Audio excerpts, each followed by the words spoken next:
Hello candle lovers, thanks for tuning in today. My name's Greg, this is all Aboot Candles. Happy Sunday everybody. Every Sunday I do the WWW, the weekly wax wrap up. This is a really quick breakdown of all the candles that I finished burning this week, how they performed, how they smelled, all that good stuff. At the end of this video, I usually go a little bit off topic. This week I'll tell you guys all about my trip to Vegas and the fabulous Eagles concert at the Sphere. We had a really wonderful and wild time, and I do apologize if there is some choppy editing on this video. I have got a really bad cold right now and I am so hopped up on Dayquil, so I'm gonna do my best to edit out all of the coughing and sneezing and tea slurping that I'm going to be doing. Just if you find the editing more choppy than usual on this video, just know that that's why. You know my motto, the show must go on. So let's talk about candles. I finished up fresh cinnamon buns from Bath and Body Works, or excuse me, fresh cinnamon rolls. I stand corrected. Not a huge fan of this packaging. It's just a little bit juvenile for me, but not terrible by any means. The scent notes on this candle are gooey cinnamon roll, warm ground spice, and vanilla frosting. A lot of people, I'm sure that this was probably a repackage of something. I can't tell you exactly what it was a repackage of, but I know that it wasn't a repackage of pumpkin cinnamon bun. Pumpkin cinnamon bun, I thought, had a much brighter, sharper, sweeter, cream cheese component to it, whereas this one I think is actually a little bit more balanced. You do get that cream cheese frosting, but there's much more of a bakery starchy component to this candle, I found. And it was really nice. I actually thought it smelled quite authentic. And I like the fact that this wasn't too overpowered by the cream cheese frosting scent note. And as far as the fragrance goes, I'm really not getting much else other than a bakery starchy component, a cinnamon component, and that cream cheese frosting component. I liked it. This was out for Candle Day this year. The performance was pretty good on this one. Towards the end there, I let that last burn go off for quite a while, and that is why the wax got so discolored. But I did burn it all the way down until the end, and I could see the wick nickels. There was some dudding out that happened around the halfway point. I think at one point I might have even removed a little bit of wax from it, which is not something that I usually do at all. I hate messing around with wax, and I always find that is such a temporary solution. But yeah, it did dud out a little bit, but it didn't affect the strength or the throw that bad. I'd say that the strength and throw on that one was a pretty solid 7. I had it in my more open area, I think the entire time. So in a more open space, it was hitting a 7 for me, which I think is pretty good. Not sure if I'd necessarily repurchase it, but if that is the kind of candle that you do like, I would recommend it to you. We might see it come back someday. From what I saw, it sold out pretty quickly on Candle Day weekend. I also finished up this Frozen Lake from Bath and Body Works. I think this is the most beautiful packaging that we've had Frozen Lake in for many years. The scent notes on Frozen Lake are lavender leaves, cool eucalyptus, and juniper berries. This candle just looked gorgeous when it was burning. This is a candle that I've always liked ever since it first started coming out. I'd say that the eucalyptus is by far the most dominant scent note, and then there is also a little bit of a floral happening, and you definitely get a touch of that juniper too. Whenever I think a candle smells a little bit like gin, I'm like, oh, there's the juniper. There's definitely a cool, crisp, outdoor sort of mentholated feel to this candle. Very mentholated. In fact, I feel like I should just be maybe this will help clear out my sinuses, you guys. Just stuff a whole bunch of Frozen Lakes up there. I also finished burning a frozen lake that I picked up in the fall in the white barn packaging. I would say that both of these candles performed exactly the same. They both had thin core wicks. They were beautiful burns too, from like beginning to end. Look at how clean the wax still is on both of those. And strength and throw was really good. I'd say strength and throw was like a 7 on this candle. And once again, that's in my more open area. This was definitely a consistent 7. You really, that sort of eucalyptus menthol sort of fragrance note, it's quite easy to make that like travel and project. So I was happy with the strength and throw on both of these. I did burn them together a couple of times for a little bit of extra punch, but I burnt them separately as well also quite a bit. And I really enjoyed both of them. That's going to be a repurchase for me. I get a couple every year, and definitely a recommendation for you if candles like that are the thing that's, you know, up your alley. I also finished up a vanilla balsam. I, once again, really just didn't love this packaging. And I don't really think it suits the candle. I really wish that they would put vanilla balsam out in like some really beautiful, like outdoorsy packaging, like I think that it deserves, because this might be in like my top 10 of like all season favorite like Bath and Body Works candles. The scent notes are balsam fir, frosted vanilla, and snow-capped pine needles. Oh my God, I love this candle so much. I love this fragrance. Oh, I just want them to release it in some better packaging so I can stock up on it and have a ton in my stash.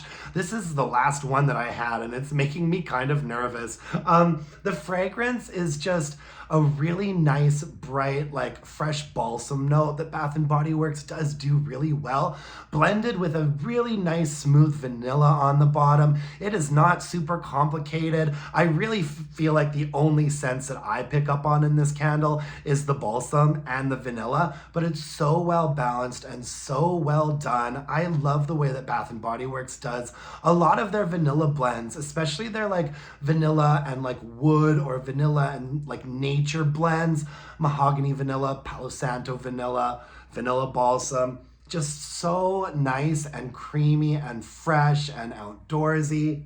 Oh, I love it. I can't get enough of it. Performance on this candle was okay. Strength and throw wise was really good. It was like a 7 for me, definitely, and in my more open area as well. And the burn was okay. It wasn't great. There was a little bit of murkiness that happened at the bottom there. It kind of petered out and finished with a bit of a whimper. I did burn it all the way down to the bottom. And I also finished up this one was Top Shelf Elf, and this came out in like a weird sort of Christmas collection last candle day. My favorite thing about this candle is probably the lid. I don't know why, last candle day I just went wild. I bought like one of every candle that I had never tried before. you know how it is on candle day. I also had coupons last year on candle day. I had several like 20% off coupons, which doesn't usually happen very often, at least not from what I've seen up here in Canada. It's pretty hard to get your hands on coupons that are gonna cover the date range that candle day is under. But last year I was getting my candle day candles for like $9 or something, which for Canadian pricing is like very, very, very good. And so I just went wild and I bought some candles that I don't even know why. Top Shelf Elf was one of them. This was not a fragrance for me, and there's no scent notes on here. It just says billions of toys in just 1 year. Yes, sometimes even elves need a little boost of energy. Now, this was not like the same thing as, what was it called? Was it Tipsy Elf? There's a Tipsy Elf candle. There's been one or two candles, I think, that were sort of like Bailey's. Correct me if I'm wrong. Let me know in the comments below. I can't remember. It's all a blur. I think this was supposed to be sort of more like a cosmopolitan or something. I think I get a little bit of like cranberry perhaps. It's very sparkling. It's very effervescent. It's very like high pitched and high ranged. And it's sort of just like a really generic sort of fruity berry mashup. Maybe like a little orange and a little cranberry. I don't know. is a weird one to me. Just kind of like a nondescript fruit. Really not my kind of candle. It didn't perform that great either. It had thick ropey wicks. This was a colored wax, so that's not just like discoloration that you're seeing. The first half of the candle burned really well. Last half of the candle was an absolute nightmare. Dudding out, no strength and throw. I'd say that the strength and throw was maybe a 4 or a 5. And to be honest with you, once I had fully sussed out that this candle sucked, I just burnt it outside for the ambiance. I also finished up a hot pink cocoa. This is another one that came out on Candle Day last year that I have just not been able to get around to burning yet. I surprisingly actually really enjoyed this fragrance. It was weird, but it was my kind of weird. The scent notes on Hot Pink Cocoa are sweet ruby chocolate, whipped vanilla cream, and raspberry sprinkles.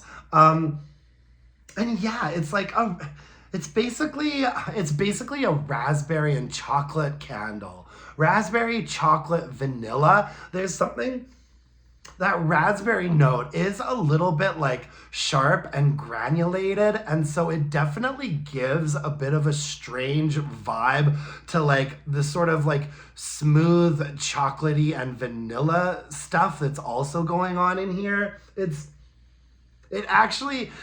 can actually smell the two sort of fragrance notes like clashing with each other because they're not really like meant to go together that well. And so it kind of just ends up being this weird like cacophony of fragrance.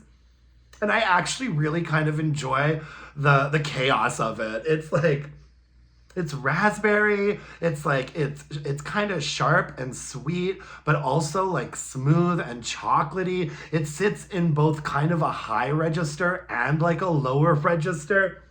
It's kind of a weird one, but I actually kind of enjoyed it. And I think I would pick another one up at some point. It performed pretty well too. I'd say that the strength and throw on this was like a 7. It had thick ropey wicks on it. It burned pretty decently. A little bit of discoloration and sooting kind of happened at the end there, which is when I called it a day.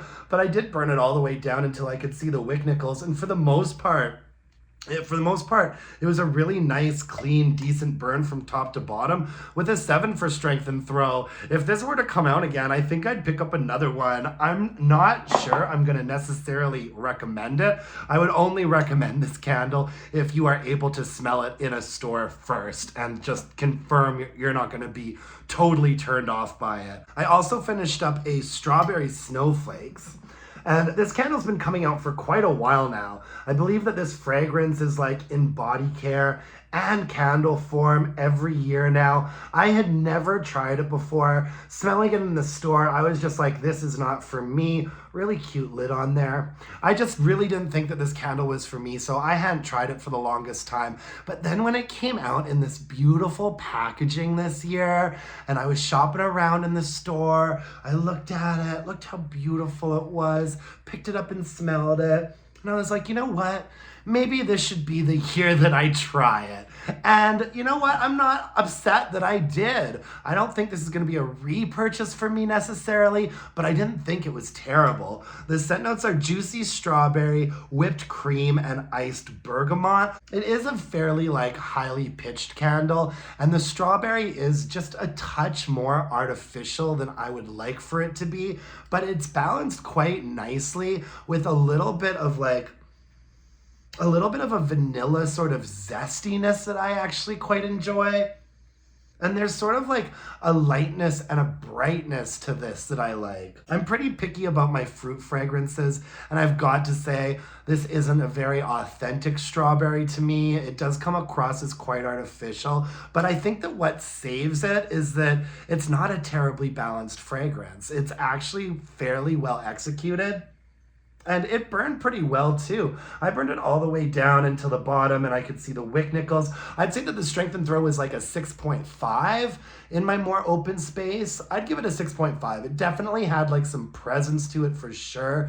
It had the thin core wicks on it, which mushroom top a lot. I found I really had to limit the burn time on this candle to like 2 hours because it was burning really hot and fast, like very deep, even wax pools in no time. And it did end up coloring the wax a little bit, but not terrible. I burned it all the way down. Once the whole thing had liquefied though, and there still is actually like maybe this much candle left. Once the whole thing had liquefied, I found that the fragrance kind of left the wax really, really quickly. And so even though the candle was still burning nicely and there was some left, it wasn't giving off any more fragrance at that point. And so I just called it a day right there. Not a repurchase for me, but I liked it more than I thought I would, and I can see why it's so popular. So I wouldn't really hesitate recommending it to someone who likes strawberry fragrances like that. It burned nicely, it burned cleanly, it had some strength and throw, so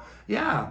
Also finished up Rose Petal Icing from Goose Creek. This is last year's version. It just came out again this year for Valentine's Day. I think that this year's version looks so much better.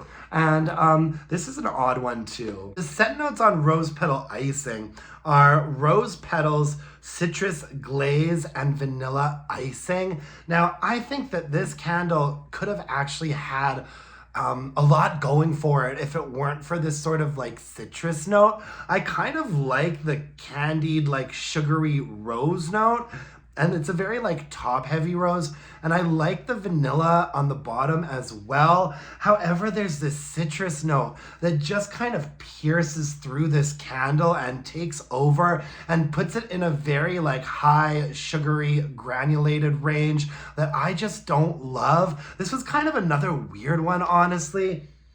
I was hoping it would be a bit more of a true like floral gourmand, which it really wasn't. It kind of reminds me of that kind of like not great like cake icing that's very like sugary and grainy and lemony. And actually, I need to mention that Sarah, in my comment section, I have a full-length review of this candle out, and in my comment section, Sarah said that they've changed the scent notes on it, and instead of saying citrus, it used to say grapefruit. And she knows me well, so she said, oh, that must be the reason why you didn't like it, Greg. There's a hidden grapefruit note in there. Oh, I have a problem with grapefruit, guys. Like, I am absolutely open to the day that a grapefruit fragrance comes along that I'm able to tolerate, but I don't think that I've had that happen yet. This was a weird one, and I didn't hate it, but I didn't love it either. I thought it was interesting, but like I said, that citrus note just kind of kills it for me, and it wasn't fantastic in terms of performance. In fact, it got really quite icky and dirty and sooty, particularly towards the end there. Even more so than usual with a Goose Creek candle, you can see the sooty, like dirty wax line marks that this candle left behind. I actually thought that the first half of it did pretty well, but the last half of it was a steep, like downhill no. Strength and throw, I'd say though, was pretty good. It was like a 7. Like, it was a pretty solid 7. The first half of the candle burned nicely, solid 7. Last half of the candle, really had to keep your eye on it and like watch for that sooting. I think I actually ended up burning the rest of this one outside too, just for the ambience of it.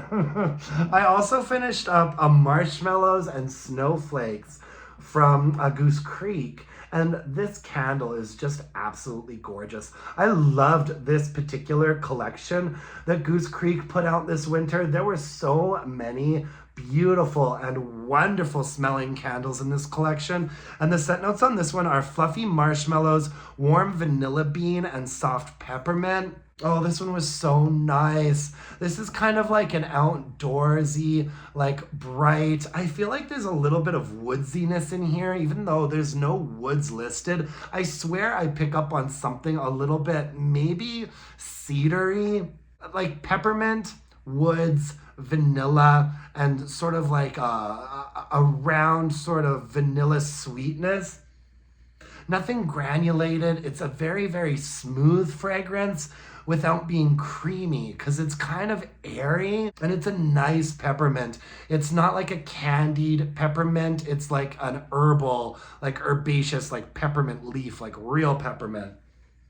Yeah, really bright, airy, sweet, minty, and a touch woodsy. I loved this one.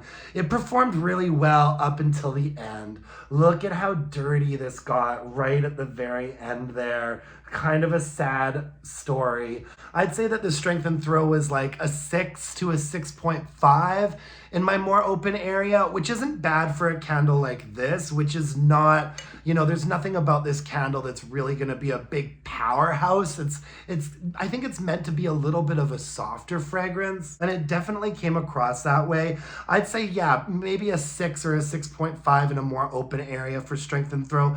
However, Goose Creek, man, I mean, Bath and Body Works too. The last third of this candle, it was doing absolutely great at one point, and then I went to look at it, and it was sooting. It was turning really, really, really dark. I hadn't burned it for any longer than like 2.5 hours, like I always do with Goose Creek candles. But this one just turned on a dime real fast and got sooty and icky, and so I just blew it out and called it a day at that point.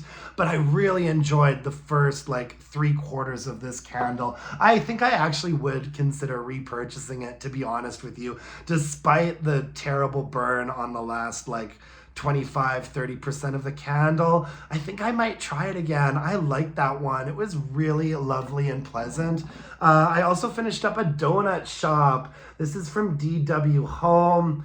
I got this at like a clearance price at a Winners or a Marshalls, probably about $8 or $9. I think that DW as a brand, they're very much about like style over substance. Lots of really, really cool looking candles, but they don't seem to put a ton of effort into fragrances that burn really nicely and project. However, I have found over the years that if you're gonna have any luck with DW Home candles, it's gonna be in their 2-wick format. These are 15-ounce 2 wicks with a 56-hour burn time. Look at that though. Gross. I mean, just gross. This candle got burned outside as well. I'm not even gonna bother looking up the scent notes for this candle. It wasn't really a typical like donut-ish candle that we usually see from like a BBW or a Homeworks. It wasn't like a cinnamon spiced donut. It wasn't like a cidery donut with an apple vibe. It was like a donut shop donut vibe. Like it actually smelled like donuts were being fried, and not like sweet icing type of donuts. I'm talking about those like old-fashioned donuts, like a sour cream donut, like those old-fashioned, almost sort of like flaky donuts that are a little bit like almost crunchy on the outside. Do you know what I'm talking about? It smells like those types of donuts being fried in like a deep fryer. There's something like pretty like warm and dark and doughy about this fragrance. It's not actually very like sugary, or there's not much caramel going on in there. It's like a very like starchy bakery, like cooked fragrance, And it was actually a really strong candle. I'd say that this was a really solid 7, maybe even a 7.5 for strength and throw. And a little bit more than the first half of it did pretty well. Like, I was thinking to myself, wow, even though I'm not obsessed with this fragrance, this is a really strong DW Home candle and it's burning really nicely. But I spoke too soon, because once we did get down to about this point, man, it was hard to burn this candle, because as soon as it started to pool out, it started sooting. So you had to blow it out. had to blow it out, trim the wicks, light it again, and once again, as soon as the whole thing started to pool out and project fragrance, I'd look over at it and I could see the soot coming off of it. And so this ended up being an outdoor burn as well. It was outside. I enjoyed looking at it from afar, but you can't be polluting my home that way. Yeah, that was not a repurchase for me or a recommendation for you. Kind of a weird candle actually, but remarkably strong for a DW home candle. And yeah, that's everything that I finished up this week, folks. All of the candles that I finally sort of sealed the deal on. Where is everybody at with their seasonal burning right now? Are you a seasonal burner? Are you not a seasonal burner? Because I am still very much burning winter stuff. And I continue to burn winter stuff up until probably the very beginning of February. I'd say that right now I've still got about 4 or 5 winter candles on the go and about 3 or 4 winter candles that I haven't even started yet. And so once those start to get finished off, I'll be transitioning into some spring fragrances. Usually I start doing that with some sort of cashmere, linen fragrances, airy, breezy type fragrances. I am looking forward to making the switch over this year, but it's still just too early for me. In January here, we are in the throes of winter. It is minus 10 degrees outside. I know that retail likes to push spring and summer on us really early. There's an escapist quality to it, Goose Creek just put out a huge tropical collection. Bath and Body Works has had a tropical collection out ever since Candle Day. And there's I know a lot of people in the wintertime that escapist, let's start burning tropical candles in January vibe. I know a lot of people are into that, and I get that. I love that. But for me though, when it's literally minus 20 degrees outside in the middle of winter, starting to burn spring and tropical stuff doesn't feel like escapism. It feels like denial. To me, it feels like denial. So I am not there yet. We're gonna have 1 or 2 more weekly wax wrap-ups of mostly winter stuff until you start seeing some spring coverage from me. That's just the way it is, folks, I posted my Valentine and spring candle haul from Bath and Body Works yesterday. So if you haven't checked that out, check that out. There was some interesting finds. I surprisingly like that first date candle a lot more than I thought I would. And I like Sweetheart Cherry a little bit more than I thought I would too. Vegas was absolutely amazing, you guys. I had such a good time. I know a lot of you guys were asking me about my trip and wanting to fill you in on the Eagles concert. So I'll give you some details. I went with my friends Teddy, Andrew, and Crystal. It was just kind of a fun getaway for Teddy's birthday. Teddy loves the Eagles, and the Eagles are one of my favorite bands too, so this was bucket list stuff for me to see the Eagles. I picked up this shirt at the venue there. A lot of people ask me where I get my shirts from. Most of my t-shirts actually do come from concerts that I went to. Not all of them, but most of them do. So I've got another one now to add to the collection, which I'm really happy about. The concert was wonderful. The Sphere was a really interesting venue. I mean, it is just this big, huge sphere, and you can see it throughout the city. Wherever you are, you can see this sphere. It's always lit up with patterns and artwork and all kinds of stuff. And it was kind of going to the venue, it really was kind of like going into a spaceship. It was very futuristic in there. All these light up vending machines and escalators and all kinds of stuff. We had to take 4 huge escalators to get up to where our seats were. And our seats weren't even that high up. We were sort of in a middle section. And I was starting to feel like my ears were gonna pop from going up so high in that venue.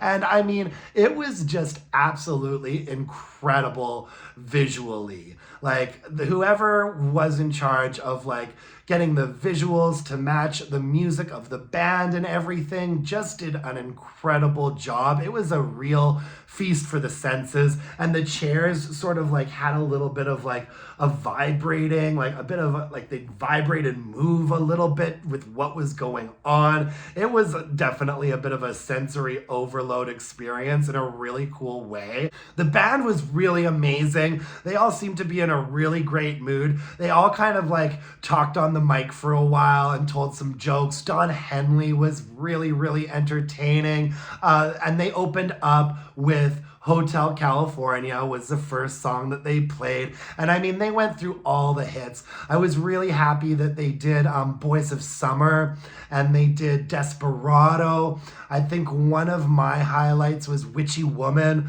I've always loved that song. That ooh, Witchy Woman. It was so good. And then they closed the show with Take It Easy. And I mean, it was just triumphant. Like everybody in the audience was just living their best life.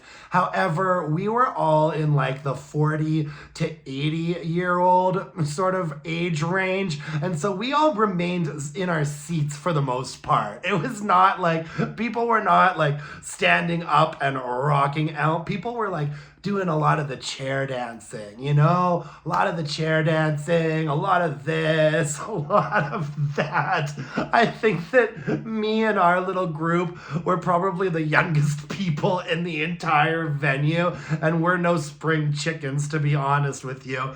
But yeah, no, the set list was great. The band was on point. The venue was absolutely captivating. It was a really, really great concert and a really, really fun night. Getting out of there, though, was a bit of a horror story. If you guys are going to go see a show at this Sphere venue, make sure you've got a good exit strategy, because we did not, and it did not seem like anybody did. Like, we did not get to take those fancy space age escalators down out of the venue. Like, we all sort of ended up getting herded into like a huge stairwell that we spent like half an hour in trying to get down to the bottom and get out of the venue. And then we had to walk for blocks until we could find a car that would get us out of there and take us home. It was leaving the venue was definitely the most painful part of that night for sure. We also went to see Magic Mike. I mean, I'm gonna spare the details of that because this is a family YouTube channel here, but Magic Mike was really, really fun. And I didn't realize that the guys were gonna be like all touching up on you and letting you all touch up on them. I had to like call my boyfriend after the show and confess what I had done. We had some really, really good meals. And do you know what I think my favorite restaurant actually ended up being? We went to Martha Stewart's restaurant in the Paris Hotel, and it's called Bedford. The Bedford. We went there for dinner one night and had an absolutely impeccable meal. It was so good. I asked our waiter, I was like, have you ever met Martha Stewart before? And he was like, oh yeah, she comes here all the time. I served her last week. She's really, really nice. She'll come to town for like 3 days and just spend the whole day here. I was like, oh, Martha Stewart. And the food was all really good. The wine list was excellent and actually fairly reasonably priced. But you know what? I had the scallop risotto. But you know what my favorite thing that I had there was? The bread basket. We ordered this bread basket. Oh my God, you guys, I love bread. But we ordered this bread basket and it had like 3 or 4 different types of bread in it. And I couldn't even tell you what they were, but they were phenomenal. They were all so fresh and so melt in your mouth and so yummy. People are like asking me how my trip to Vegas was, and I'm like, oh yeah, you know, the Eagles were great. I won some money. We did this. And I had this bread basket at Martha Stewart's restaurant. No, it was a really, really great meal. If you're looking for a really nice meal when you're in Vegas, I'd really suggest the Bedford in the Paris Hotel. When we were in the Paris Hotel, we also went to Lisa Vanderpump's restaurant, which was really, really fun because our server was Garcelle Beauvais' son, Oliver. You know how Garcelle Beauvais, I'm a big Real Housewives fan, and Garcelle Beauvais is one of the Real Housewives of Beverly Hills, and her son Oliver works at Lisa Vanderpump's Vegas restaurant and was the server there. And I was just like, Oh my goodness, he's a handsome man. You know, having those reality TV shows, they say that these kids like work at these restaurants and whatnot. I never really believed them. Well, I saw with my own two eyes that he was working there. He was taking orders, running food, filling up water glasses, and looking good while doing it too.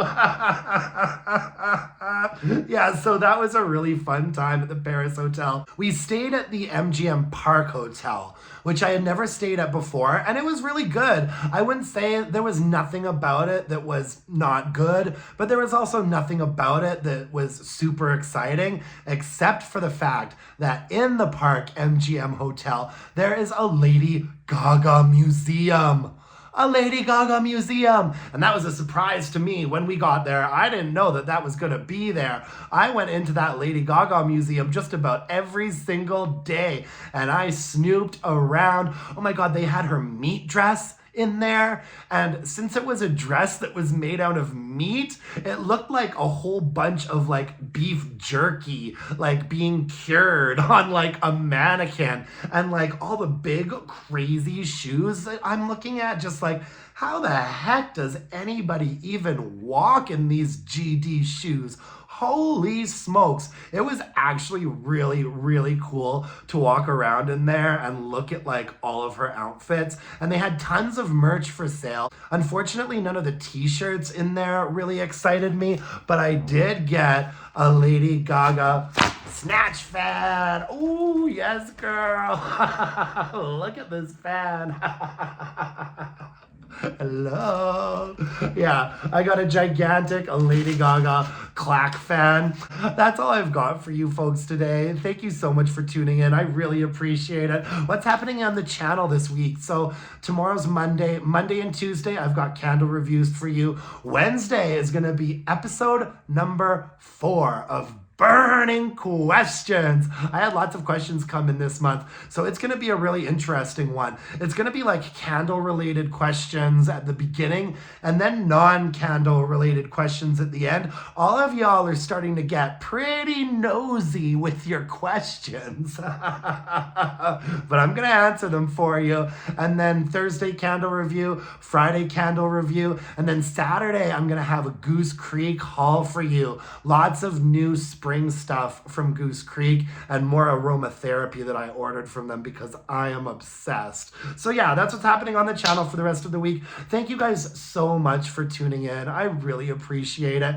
You know, when I'm away and I'm not like recording for the channel on a regular basis, I really do miss you guys. I really miss the whole process of doing my videos, like talking to all of you in the comments section. You know, I've been doing this channel since April, and I really feel like we've got a really fun little cool community of people. I've gotten to know so many of you so well in the comments section. So I guess I just wanted to take a moment to say thank you. You know how when you go away for a while and you're off your routine, you're like having a great time doing whatever it is you do, but then eventually you do need to snap back to real life and get back into your routine and everything. And the best case scenario for that is for you to sort of realize like, oh, I actually also really do like my like day-to-day life, you know? And one of the things that I really look forward to the most in my day-to-day life is doing this channel, creating and connecting with you guys, having a laugh, and burning some candles and bitching about it. So I just wanted to thank everyone for all their lovely comments and support. I know that I am not everybody's cup of tea. I know that I'm a little long-winded, but I really feel like I've gotten to know so many of you through emails, the comments section, Instagram messaging, and I just really appreciate it. I am always thrilled to hear from you guys. So keep it coming, okay? Like this video, comment, subscribe to my channel. That would mean the world to me. You can follow me on Instagram at allabootcandles. And until next time, my dear, my gorgeous, and my beautiful, cherished candle-loving friends, let's burn some candles and bitch about it. Thanks, you guys. Bye now.